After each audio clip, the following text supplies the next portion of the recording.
probably FYI, this is information, and I'll go through this reasonably swiftly, and the last 3 slides are probably the content that I'm going to cover. And what I'm looking at is basically the references you see in here are basically from the Code of Practice from WorkSafe Australia, and also the legislation is the Harmonised legislation, which is basically what we have in most of Australia currently now. So we'll go through that, but obviously your own state has specific legislation, and reference to your own states is obviously what you need to do. The codes are fairly consistent across all of the states. I'm also looking predominantly at structures. I know that the 2 case studies will touch on plant and substances. The intent of the legislation is pretty much the same across all 3 areas, and it's something that integrates. And if I have a reference, New Zealand's done a really good job. Their code covers all 3 pretty well. So if you're looking for some guidance on that, and it's very similar to the Australian legislation. So essentially, what is safety and design? So the key phrases you hear, you do it early. It's to eliminate and reduce risks associated with the life cycle, the whole life cycle, and the structure. A point I'd make here is a lot of people don't understand how broad the terminology in this legislation is. So a structure is very, very broad. The life cycle is obviously, I'm sure Danny and Teresa will cover off the stages in a life cycle, but it's a design life cycle for the whole structure. And the key term in the legislation is eliminate as well. So we'll talk about that when we look at the thing. Next slide.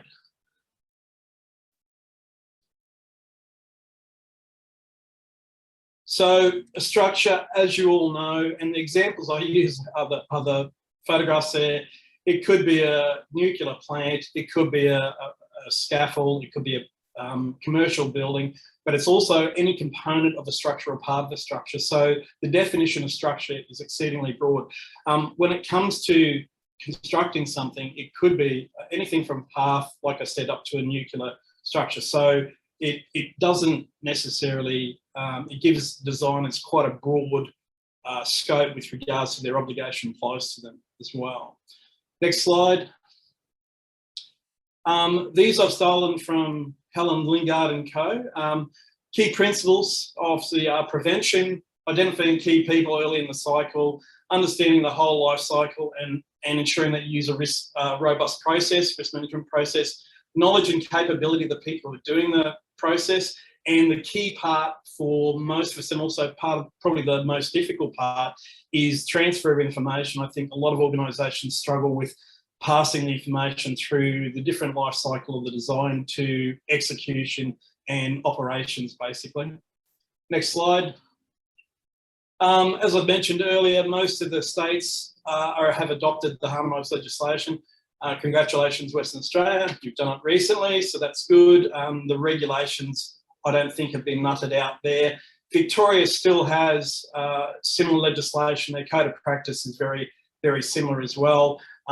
However, most of the organisations you would deal with, I would assume, would have a national focus, and basically a lot of the organisations we do work for basically apply the New South Wales legislation across the board, or the components of that. Again, it's very similar, but to give an example, for doing a report in Queensland, they classify their example of a unique or unusual design is a house on a bridge, which is pretty narrow. So the states do enforce and interpret the national legislation in a slightly different ways. So that's something is useful to know. Next slide. So this is the harmonised legislation, obviously definition of the obligation of a designer. And the key things there is without risk, which is a hard thing to achieve. And it covers use, manufacture, construction of a component, and maintenance and disposal of that structure, so the life cycle. The next slide, so most of you would be familiar with this, and this is pretty much the act that drives a lot of the behaviours and obligations associated with safety and design. If you go to the next slide, it talks about this concept of reasonably practicable. Most of the designers we deal with struggle a little bit with regards to this, and particularly clients as well. How far and how much do I need to do to address our obligations in this space? And a lot of this comes back to the organisation's risk tolerance, the complexity and the criticality of the structure that you're designing. And this is something that a lot of organisations need to come to an understanding internally where their requirements are. If you're looking at less mature organisations, a lot of them go straight to cost as being the driver. And obviously, as safety professionals and anyone working in property and development, that is probably not the most optimum focus. So again, reasonably practical is a key component that comes up in discussions when you're talking about safety and design. Next slide. Obviously, these are summaries of the obligations and duties of a designer. I think the things that people understand, it definitely covers the life cycle. They need to look at testing and analysis and people in the vicinity. And I've had some interesting examples of that where, for instance, we're building a commercial hotel accommodation where people have put in rooftop plant. They used stones or pebbles as a way of protecting the roof, and it came to their attention that birds really love lifting up pebbles and taking them out and dropping them off the side of the building. So there's lots of things that impact the people in the vicinity. All of these things need to be covered as part of your risk analysis. Another example is a facility that was built in Western Sydney that was beside a zoo, and the impact of noise and dust on the zoo was a significant issue that had to be dealt with during the process. So the duties of designers, you probably all know them. The most important part, if we look at the next slide, is essentially clients have very similar duties. So there is a huge onus on not only the designer, but for a designer to seek from the client the input they need with respect to how they can actually design the structure safely. Again, there's a triangle which basically, okay, the client's commission the work, or a person who commissions the work, which is effectively the client. They get the designer to do the safety and design process, which is then, and the output of that is a safety and design report. And the report then gets passed back to the client to pass on to the principal contractor. And that's kind of the circle or the triangle of responsibility. Something I'd point out is a lot of people confuse the safety and design obligations with the obligations of a principal contractor. Safety and design is not based on a dollar amount for a project. It doesn't come into the thing. It's purely a designer's obligation is to ensure that it's fit for purpose and basically covers all of their obligations, and the client needs to support that as well. So for yourselves working in universities where you've got structures and supporting your design teams and your constructors, basically you providing information to them about potential risks that you're aware of is a key part of that. Next slide. So this little summary page of what, from the experience, like Safe Design Australia has been around for nearly 10 years now. So that's 2011 when the legislation was first introduced. And these are the kind of things that we've identified from a people, process and knowledge perspective. And first of all, you've got leadership commitment, ownership and responsibility, capability of people who are doing adopting and running the process. And one of the things we've identified is for more mature companies and companies that have better success, they have someone in-house who can mentor, train and coach people. I'm not sure, and my understanding is that a lot of professional universities or university degrees don't necessarily cover this specifically. So a lot of graduates, whether it's construction management, engineering, or architectural, may not have had the basis to be able to do this. So a lot of it's taught in-house and the processes that the organisation implements. It should be integrated. Safety and design could be a design process, it could be a quality process, it could be a safety process, or it could it could sit in a number of different areas. What it should be is integrated. You need to integrate it in a process, and I'll give you an example of that in the next couple of slides. It should be fit for purpose. So a lot of people ask that, well, how far do we go? So you triage your project. Is it a high-risk project? Is it a low-risk project? What level of resource or information do we need to provide to fulfill our obligations? There should be sign-off gates and escalations identified in your process. A lot of the people who undertake the process are not necessarily senior or highly experienced managers. There is usually a design team, not design hierarchy, but you need to make sure that where a client's pushing a designer on a particular issue, where they're making decisions, there may be cause for escalation back into the business to make that decision based on your risk tolerance, basically. So there's an important thing. We get lots of examples where engineers are asked to sign off on stuff that they possibly should not be signing off on, if you know what I mean. Communication of who gets what, when, and how this flows through the whole process is really important. It's probably one of the areas we find that isn't really well managed effectively. The last one, access to up-to-date information. Project reviews, I think, are really important, and looking at the good, the bad, the ugly, doing PIRs, auditing your own process.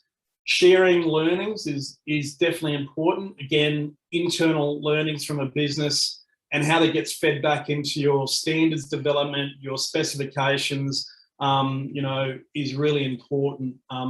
On-site experience, so, designers working with constructors so they understand some of the limitations and some of the challenges, and vice versa.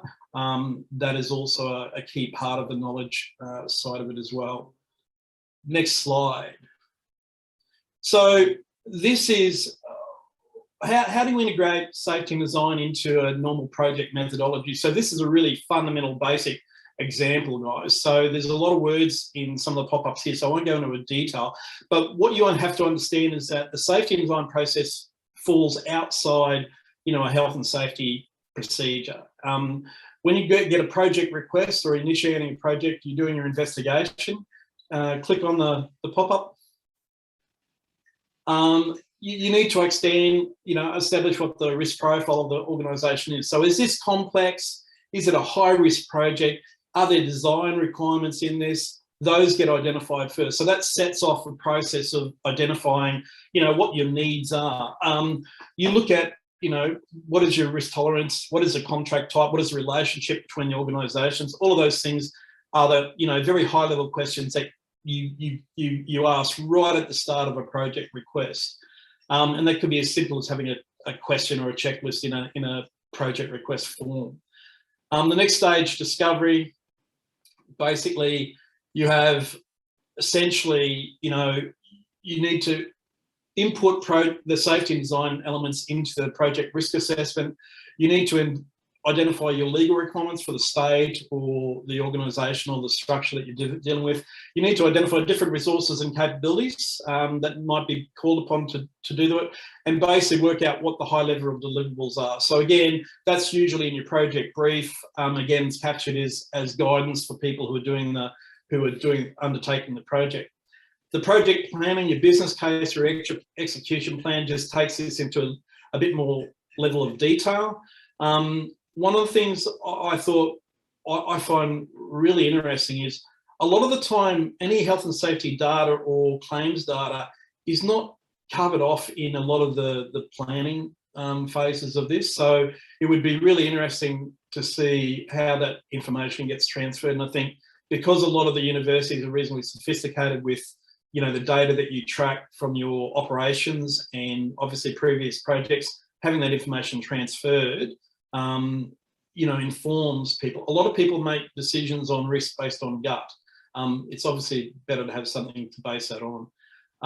You allocate your resources, basically confirm the process and documentation. So if it's low risk, is it a note on a drawing pack? Or if it's complex, you have a whole safety design process and methodology. You have the outputs like risk registers, you have workshops. So all of that needs to be defined as part of your execution plan.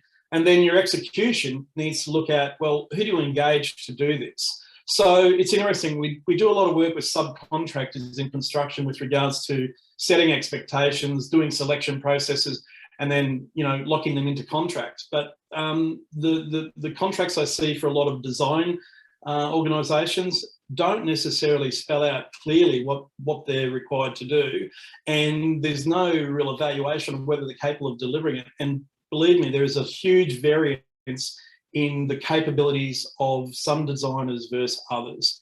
And again, it's a level of maturity and experience, basically. The design process is stuff that you probably already know about. You need to have a governance process. It's in PCG meetings, design meetings, escalations, reporting. These are things that happen as a normal part of a project, but safety and design needs to be implemented into that. A lot of organisations and clients in particular are asking for safety and design plans just as they would for a safety or a construction management plan, or it gets incorporated into those. And then it goes through the normal process of, hazard ID, basically looking at one of the key areas that I found is what is the quality of the documentation you're getting from your sub-consultants, the designers that's giving to it. Some of these organisations treat it as a checklist, checkbox. There's not much, I suppose, effort, and they don't necessarily provide you with the information that you need or the designer needs. So it's important to understand the quality of the information you're getting back. A lot of D&C companies that we do work with are now much more focused on when they get a novated design and a safety and design report, they will go through and push back on it if it does not provide the quality of information that they require, and that is designs identified and solutions identified. You have your planning process for workshops, communication reports and shared lessons. Construction, key point here is if a design change is made, you own it, basically. So any changes to design, the safety and design process needs to be implemented and validated, basically. So, and the last one is operations. Any of the controls, residual hazards need to be passed across to the O&M documentation, and that should be flagged, and that transfer of information should be tracked and closed off in the safety and design reports as well. So that's a snapshot for execution. And finally, once the project's done, you get into your closeout review. Obviously, including safety and design in your PIRs or your technical reviews, and sharing those lessons learned and updating your own methodologies and your design standards is an important piece of this, because you don't want to have to reinvent the wheel the next time around as well. So that's kind of it, how you could, when you're looking at your own project methodologies, how you can put gates in that you can use to track or include safety and design.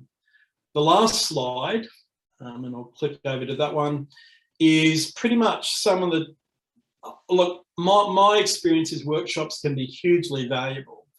The challenge is if they're run poorly, designers will run a mile, people will run a mile rather than participate, and you want full engagement. So, having them well run, focused, have a facilitator who can keep everything on track, and you don't want to go through thousands of line items in a spreadsheet.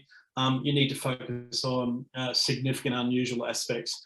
The workshop should identify issues and opportunities, and a lot of times you're not solving those issues in the meeting. That goes back to your design team, to your client to come up with those solutions, and that evolves into the design itself. Don't assume all designers know their safety obligations. As I said, there's a huge disparity between different organisations. I'm assuming that you guys use more mature organisations, but that's something you just need to take into account. Focus on significant issues, unique and unusual design elements. That should be the key aspect of this. Scope of the project, ensure to be clear on your design obligations, particularly down to the different layers of design teams. And if you redesign it, you own it. So you own that aspect of the design. So that's something important to understand. Identifying stakeholders is very early. So having the right stakeholders involved, not having too many stakeholders. And my experience is that, and I think Danny's presentation will cover this, having something that is tangible for people to evaluate is very important. Having models, replicas, BIM, if you give them a 2D drawing, honestly, you'll come back in 6 months' time and they'll say, well, I didn't understand that, or we didn't agree that. Use a robust systematic process, track outputs and close out the actions. Closing out the actions from a design perspective is really important, and ensuring the residual risks are transferred and how that's communicated.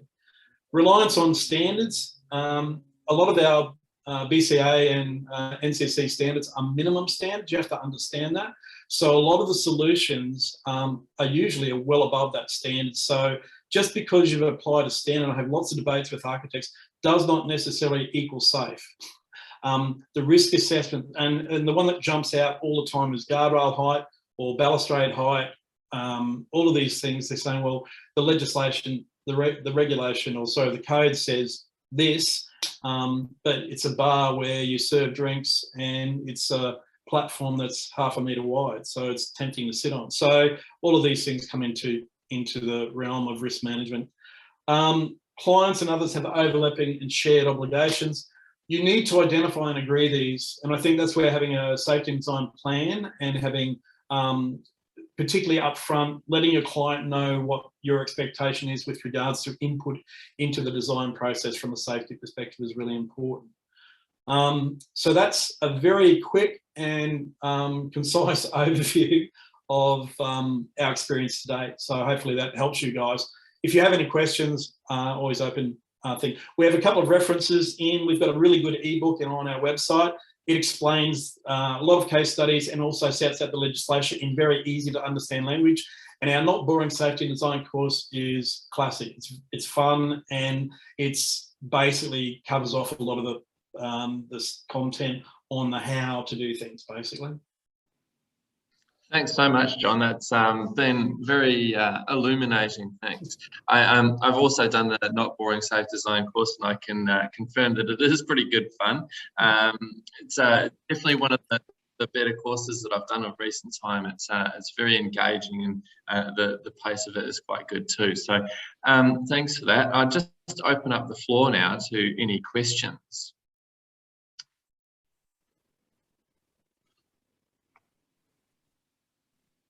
You just might need to unmute yourself if you've got a question.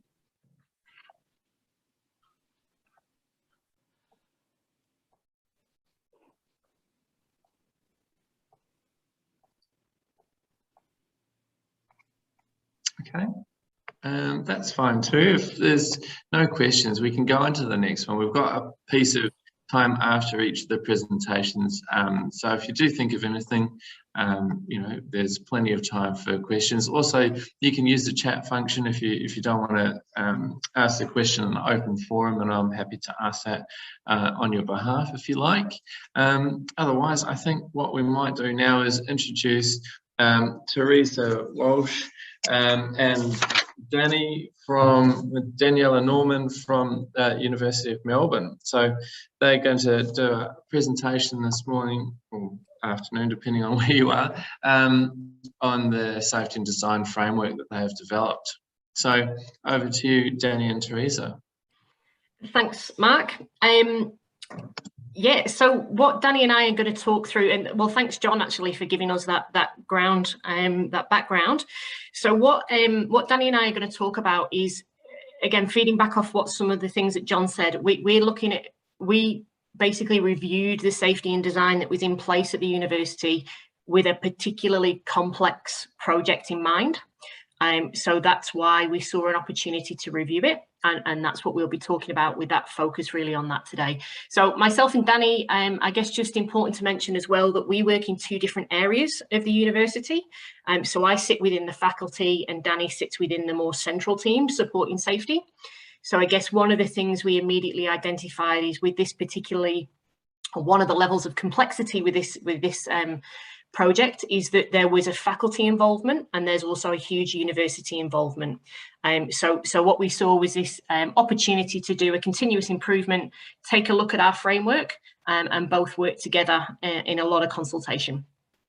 So skip on to the next one, please, Mark. So as John's really described, the intent of safety and design is to eliminate or minimise risks to health and safety. And a couple of the key important call outs there is that it should include the full life cycle of the design, and that it's important to systematically include to include key stakeholders through that process as well. So I'm going to talk a little bit about the why and the how we did that, and then Danny's going to talk about what we produced. Pop onto the next slide, please. So this is where we sort of started, and as John mentioned, we've got the Safe Work Australia Code of Practice. The body of knowledge, the OHS body of knowledge, was another document we looked at, and within the university itself, we already had safety and design and our design standards.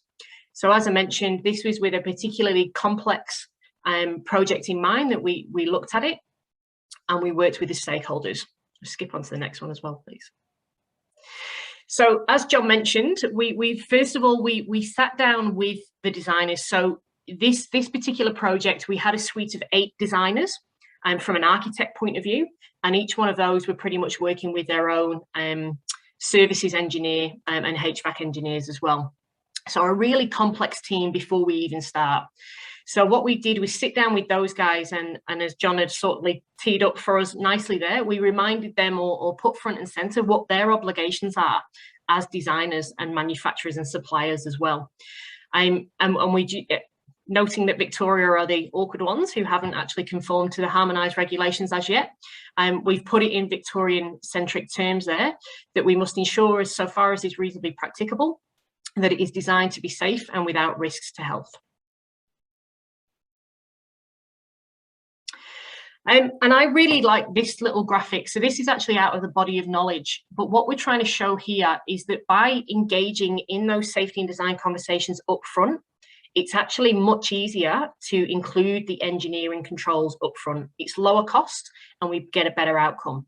As we push off those conversations and we push off safety people being involved in these discussions, or we push off looking at things through a safety lens, the more prohibitive those engineering controls become, the more costly they become, the more likely we are to be retrofitting something. And not only financial impacts, but also the reputational impact for a university in that point of view as well.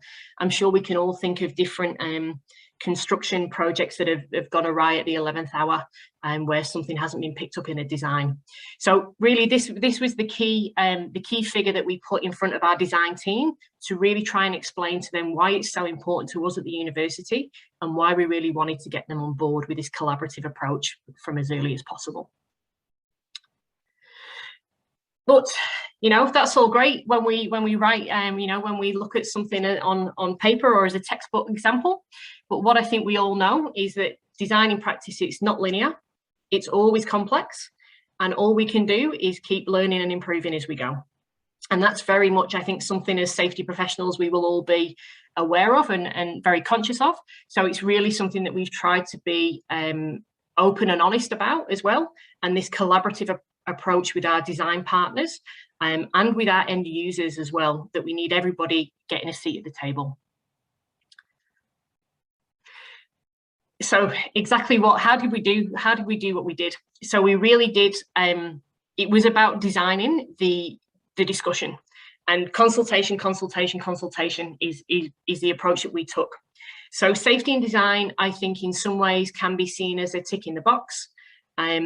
When I mentioned that we had, these 20+ different organisations already involved in this project, what we were also finding is that everyone would do their own safety and design, but it would end up in a risk register in their format.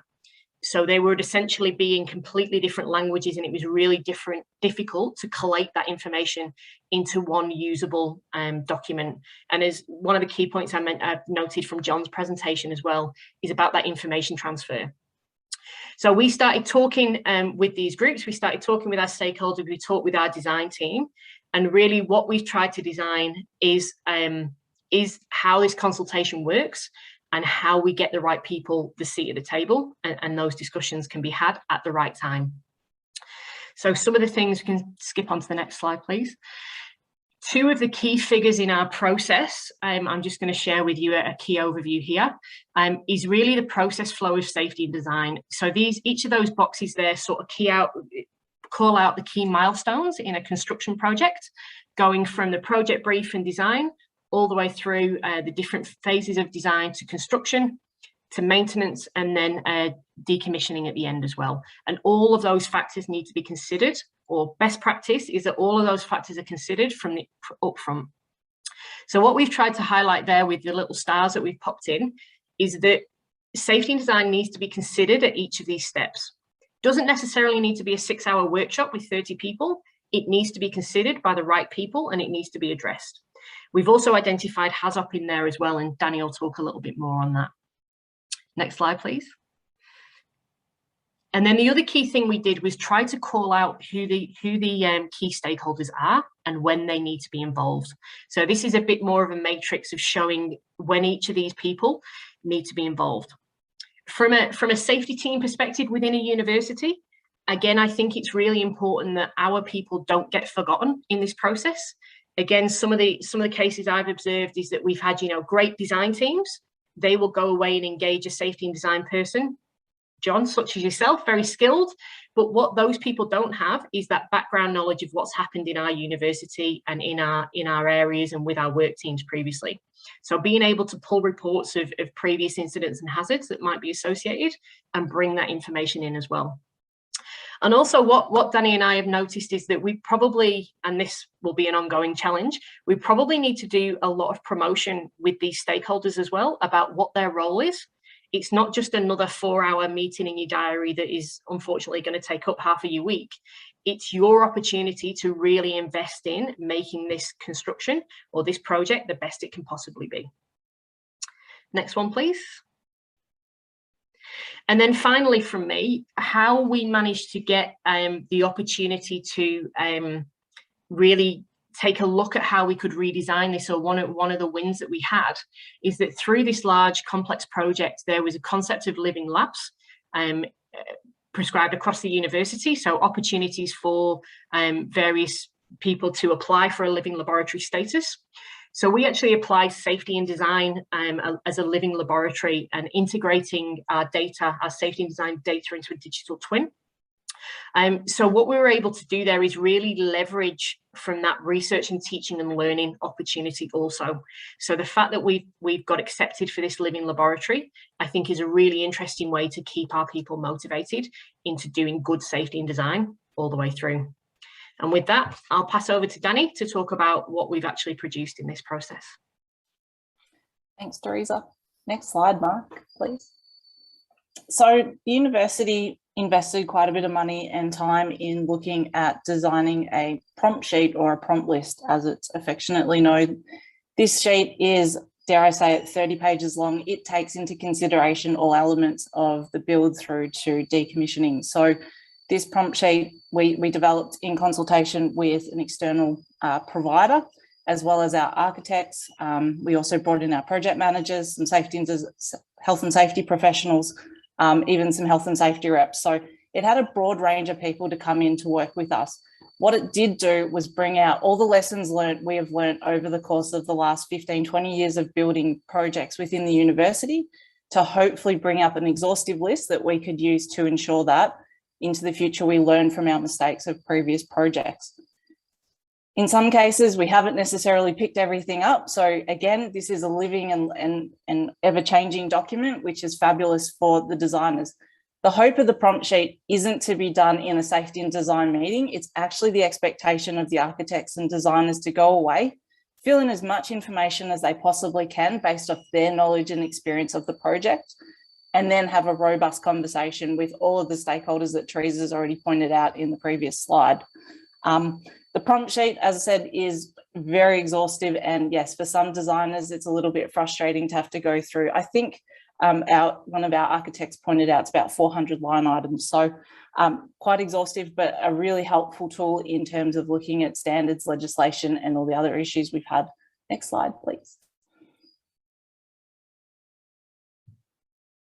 One of the other tools we put together was an agenda and some minutes. One of the things that I think a lot of people will experience is when you're doing safety and design is the designers like to keep their information as close to them as possible until the 11th hour, and then pass it on to people to hopefully try and feed as much information into the design as possible in a very short period of time.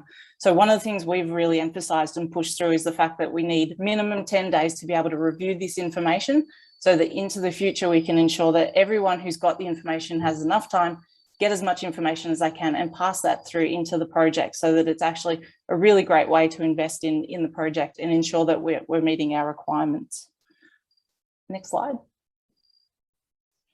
One of the things that does come up with safety and design quite a bit is that the safety and design risk register gets developed, it gets put aside, it gets filed away, and then it gets pulled out at the very end. And unfortunately, safety and design should be open and changing all the time. As the project change, this document should be changing. But unfortunately, in so many cases, we just don't get that opportunity to ensure it is being updated. And unfortunately, in some cases, things get forgotten, things get removed, or things just don't get caught into the documentation. And at the end of it, when you do go back to review that safety and design risk register, all of a sudden there's the big O of, we forgot a few things here. Sorry about that. We need to add that in, and unfortunately retrofitting, as we're all well aware, costs 10 times more, and in some cases can't actually be done, and ends up being an administrative control that gets implemented as opposed to an engineering or an elimination control. Next slide. So one of the other things, as Teresa touched on, and obviously John also touched on, was the fact that the risk register is a document that, you know, we really found difficult to get it consistent. And every architect, even all of our engineering consultants, they all had absolutely different templates. And then the risk ratings were always different. And, you know, capturing of all that information, especially at the end, because the project is never over, even once the operational function goes in. It's not captured anywhere. So one of the things that we did work through with a lot of people was around the template. So we don't tell people to use the template, we offer it as an example to be used, because obviously some architects and some designers are very particular about their documentation, and we appreciate that. But what we then do try to do is capture that information into the risk register, so that hopefully down the track, and I'm sure a lot of people use PAN software for their risk assessments and also incident hazard reporting, is to capture that into our online system so that it never actually gets forgotten or lost. In a lot of cases, projects get completed, project managers finish, safety professionals leave, and the information is never captured anywhere, and it's not documented where people can actually see it. So this is one of the hopes and focuses that we have around that documentation moving forward. Next slide. I guess ultimately, what do we discover with our framework? Consultation, consultation, consultation. Getting the information out there, getting the right key stakeholders in at the right time, involved with the conversation, getting them engaged with the information, hopefully investing some time in reviewing the documentation well before they come along. Design in the practice is not linear, obviously, and Teresa certainly touched on that quite a bit. And I guess one of the focuses that we've had with the latest lot of projects that we've been working on is prototyping, making sure that we can actually touch, feel, see how it's going to work in the space, and really get a really nice flow for how it's going to work. The same with 3D imaging, and this is something that's certainly shifting and I think becoming much more cheaper and easier to do, is around the fact that hopefully people can go into their spaces and see it in a 3D model. Work with the space. There's things that you don't see that you think about after the fact, like accessing a hatch that's sitting behind a brick wall, or sitting behind a wall that's next to a piece of plant that you can't get to. All of those things, the 3D modelling helps us to bring us in getting that opportunity to see it. Obviously, risk ownership, and one of the things in the risk register that we've certainly shifted away from is, you know, with designers, they put the University of Melbourne is responsible. Well, the University of Melbourne, if we touch on us, we have 10,000 staff. who in the university is actually responsible for that. So putting the right people, putting a name next to that or a position next to that, so that we can adequately ensure that that control will physically get managed appropriately. Obviously, as we said, keep testing, learning, refining is what we're doing. And we're doing that all the time, even with the prompt sheet and the risk register. Single source of truth. Obviously, the risk register becomes that single source of truth, which is why we've been quite invested in the documentation. And then what is the silver bullet for your organisation? Exploring the opportunities for learning and teaching and development. And again, that's something that we're really keen to continue doing with the university and learning from our experiences. Next slide. That's it. Thanks, Danny and Teresa. That was really excellent. I particularly like that sort of check sheet that you work through, and I know that sort of helps to really bring together that kind of information that you want from all those various different parties, because in a lot of cases, I found that they don't really know what they need to contribute, and that gives them a bit of an opportunity to sort of frame up what it is that we want out of their engagement or their input. Now, I do have a few questions that have come through. I might just read them off because I want to make sure that I get it correct. This is for John, but also Teresa and Danny, if you want to contribute here as well. Is around design for psychological safety. Have you considered how well spaces and how we enhance psychological safety in the design of things like me and we spaces, and things like balancing design and safety, i.e. the lighting and noise, seem to come up for this person regularly. So the comment there is that, you know, it looks great and meets the standards, but it may not be functional or safe for purpose in that psychological safety piece. The short answer is I don't think it's addressed universally. I know that aged care facilities that we've been involved in, it's a fairly significant focus, particularly with, you know, changes of colour, lighting, that type of aspect. Noise, I think, is, you know, fairly much focused on from an industrial perspective, you know, with regards to the standards that are currently. But if there's, is it significantly focused? Probably not as much as what it should be, but they're definitely the hospitals and aged care facilities we work with. There's definitely focus on that particular area. Universities, probably not so much. Yeah, there's definitely a piece there around that sort of universal design or accessible design for, we do some spaces here, and we're doing one at the moment for people who have got mental illness, and having that psychologically safe space for them is a really important consideration. So some of those things go into the specification for your design, but I agree with John, some of the time it's not considered as well as it should be. And the next one also talks about design elements, and noting that there's more and more Zoom meetings and online meetings and teaching and so forth. And how does the design that sort of speaks to that get captured? And things that we've kind of probably all noticed recently, we've got cameras or screens positioned in an awkward or above eye level position, audio placement, etc. What experiences have you had with that? My experience is, our company has been doing online work for many, many years, well before COVID. And the challenges are the technical solutions, definitely. A lot of the time, you know, environments aren't set up so people can't hear, you can't see people doing it. I think there's an opportunity. I think the learning has been during COVID is to how to set these systems up, and the tools themselves are much more effective than they used to be. So again, in a teaching and educational environment, we still have probably a fairly traditional focus there. But again, I think it's the client setting those requirements. I think that will push designers to consider more about the specialisation of that. But in my experience, in the last 5 years, the approach to online and solutions, definitely, you know, having spaces in a building where you can actually engage one-on-one, and you're not doing that at your desk in a multi-user environment. So there's considerations, having meeting rooms that are set up and actually you can actually use the technology effectively. I've been in Sydney at government agencies there where they've got the technology, but it's just not effective. So it is a design consideration without a doubt.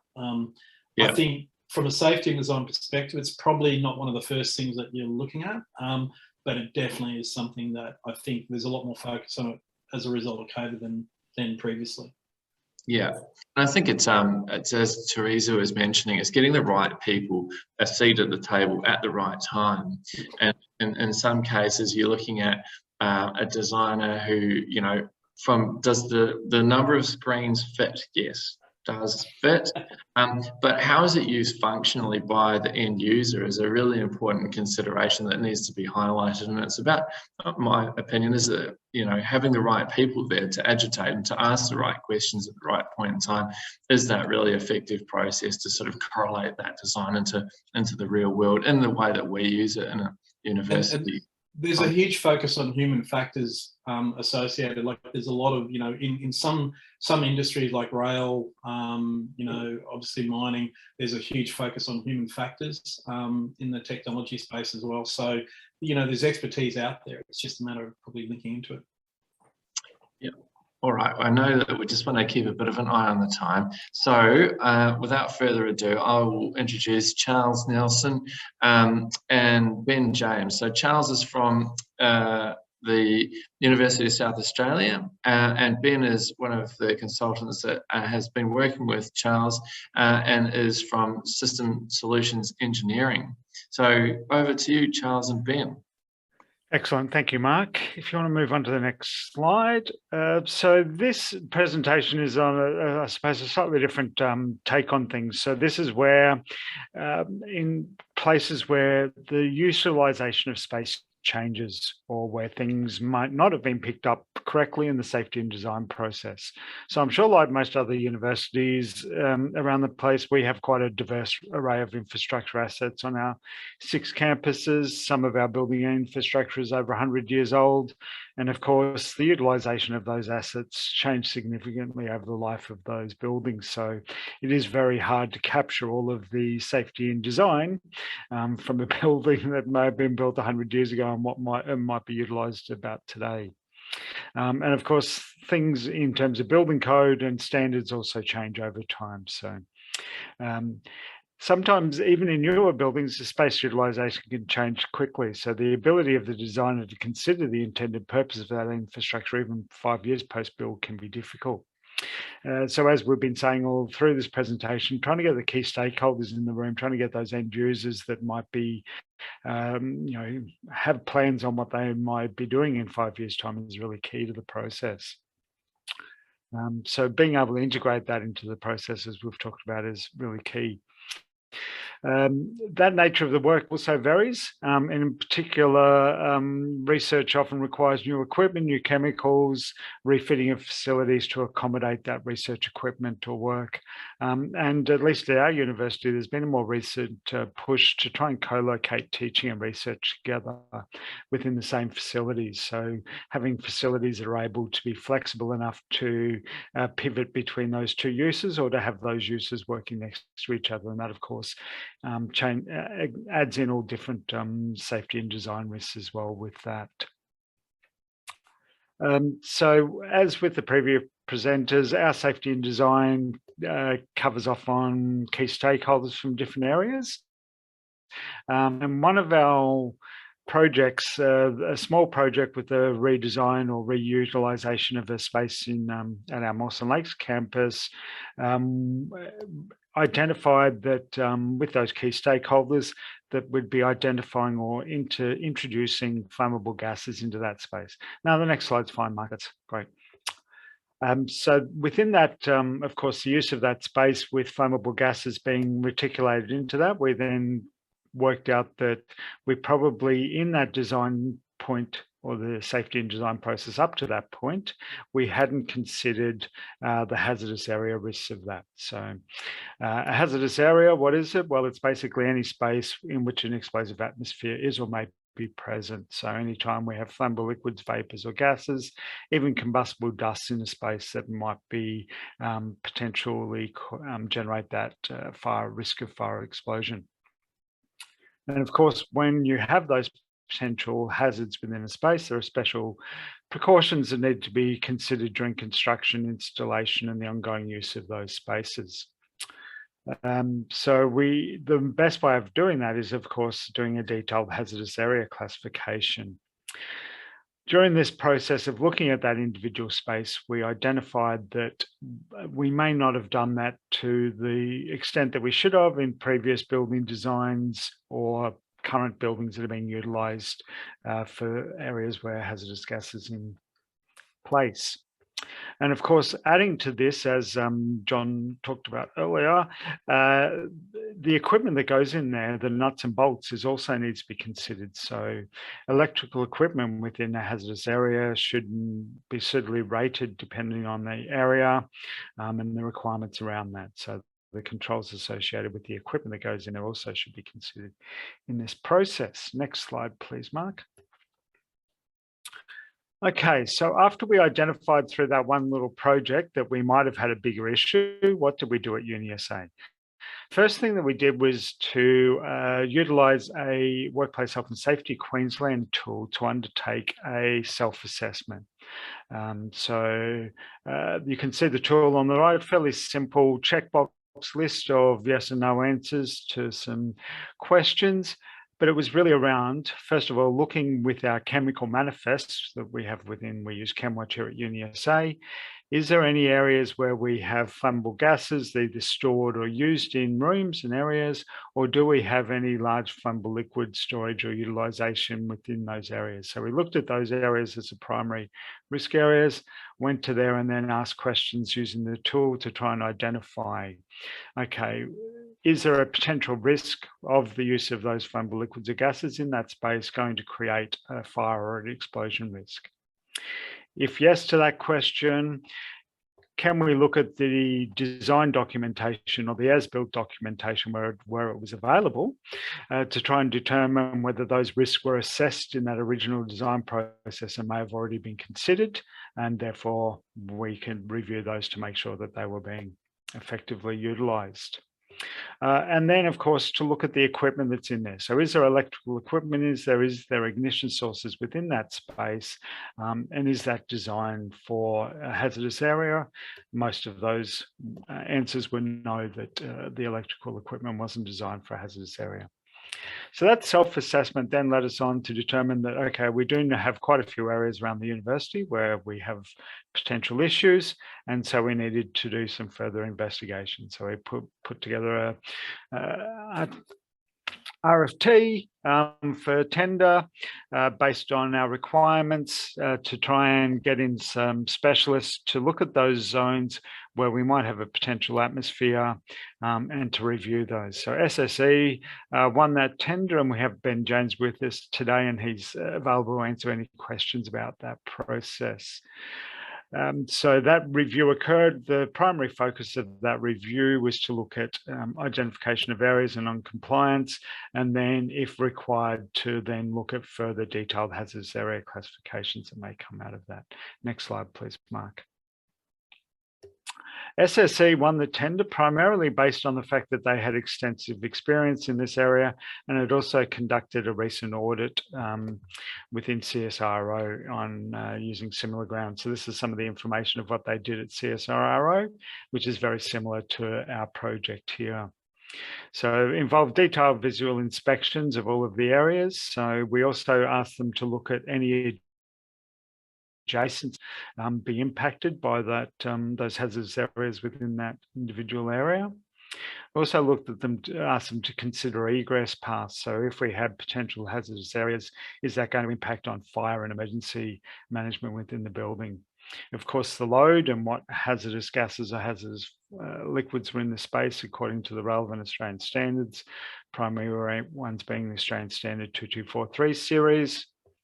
Trying to identify in this, I suppose, primarily if there are spaces that we had high risk for and we needed to do further hazardous area assessment in particular, and then to have a look at the equipment within those spaces. Controls associated with that, with the gas installations, with our alarming systems, and the effectiveness of what those isolations or controls might be, and also with the air handling, air conditioning, extraction systems that might be within that space. So that's kind of what the scope of the work looked at within this broader safety and design process. Okay, next slide, please, Mark. Okay, so in terms of what occurred or the outcomes. So there were lots of commonalities in terms of issues, some of them being, I suppose, more operational activities. So the addition of flammable storage cabinets into spaces, areas that may not have been designed for those cabinets to be installed in originally, or were designed for a certain number of flammable liquids cabinets. And then, of course, over the utilization of time, people have added an additional flammable liquids cabinet into there. So whether the ventilation, if those cabinets had ventilation, complied with current standards, the quantities of chemicals stored within those locations, and unfortunately in lots of areas where the proximity to ignition sources, so the 3 metre and 1 metre requirements within the standards around those cabinets weren't being met. Reticulation of laboratory gases. So we had lots of areas where gases may have been reticulated to one part of the building, and then as utilization changed, somebody wants gas reticulated to another room or an area within the building, and that was then added on to that system without potentially putting in the right isolation systems or alarms or monitoring in place around that. And we also had some issues identified around our cryogenic gases, so asphyxiation risks as well as the flammable gas areas that the consultants picked up on. Other things were identified around our emergency shut-off systems and whether that was they were functioning effectively. You know, if you have an emergency stop which is set up to shut off electricity to a room, it didn't originally have any gases reticulated in it, and then that was retrofitted later on. Those gases may not have been connected up to that emergency stop system. So we then had those e-stops not controlling gases in one room where they may have done that in another space, and all of those kind of things. And then some of the maintenance items around maintenance regimes for flashback arresters on our reticulated gas systems, or non-compliance with a couple of areas where we had spray painting booths that were either built not to code or to the current codes, or that we may have had issues with the way that they were utilised with changes in practices over time. So that's a broad overview of some of the issues that were discovered. So from there, what we've done is broke those up into 3 broad categories and priority areas. So the first category area is capital, where we're looking at further design, consultancy, and work on trying to manage those kind of broader capital projects where we will have to retrofit or refurb spaces to try and address these hazardous area issues. Some of those maintenance items that I mentioned earlier around making sure that we have our annual maintenance requirements on all of our flashback arresters, on gas reticulation management systems, so around gas manifolds and that kind of stuff, that they're maintained appropriately and that they're all captured, especially things that might have been added in and not captured properly on our maintenance schedules. And then the operational activities, where we really need to engage with our key stakeholders to understand, can we reduce the volumes of flammable liquids that are being stored in rooms? Do we need all of the flammable liquids cabinets in there, or can we redesign the way that their activities are undertaken to try and reduce the risks around those activities? And this is ongoing work. So this is the report came out from SSE earlier this year, and this will be a 2 to 3 year project in trying to manage all of these issues. And of course, we're also getting SSE to deliver training to key people within the university so that they understand better around hazardous areas of potential risks and what they need to be considering if somebody says, oh, we need hydrogen gas in this room for this experiment, and what they should be considering before just saying, okay, yes, you can order in that gas bottle and connect it up to the new bit of kit that you're putting in that space. One of the other next steps, of course, is to try and introduce this stuff into our standards that our designers use when we're looking at getting any new builds done or refurbs done, so that this is captured in our better.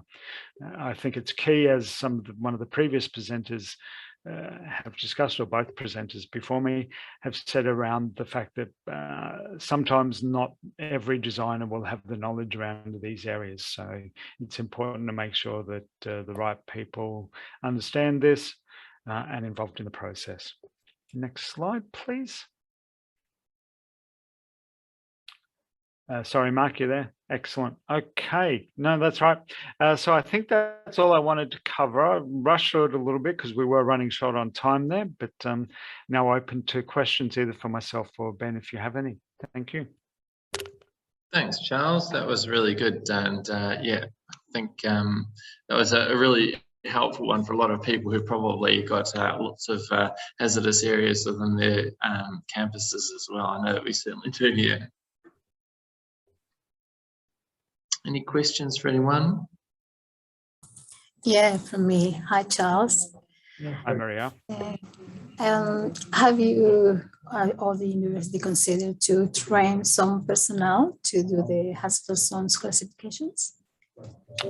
No, we haven't looked at. We've looked at some kind of short courses to give people some knowledge, and SSE are delivering training, kind of an introduction to that, and then there's a number of 1 day or 2 day courses that a key number of people might do within the university.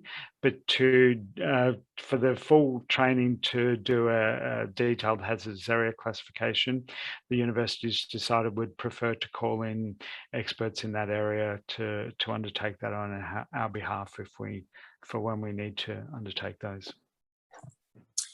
Yeah, sure. It's really better. I have done the course myself. It's very, very comprehensive, and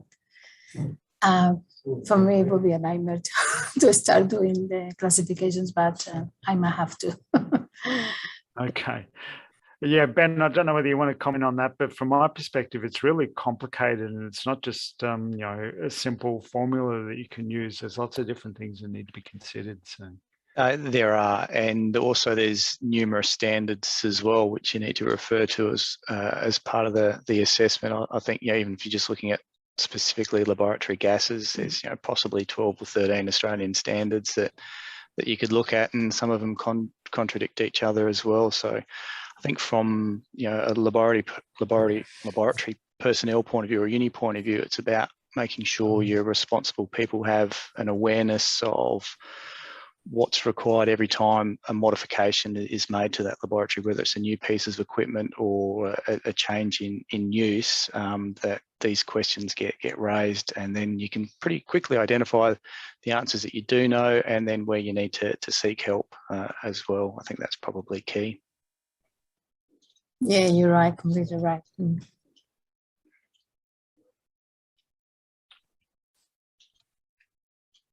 Okay. Any other questions?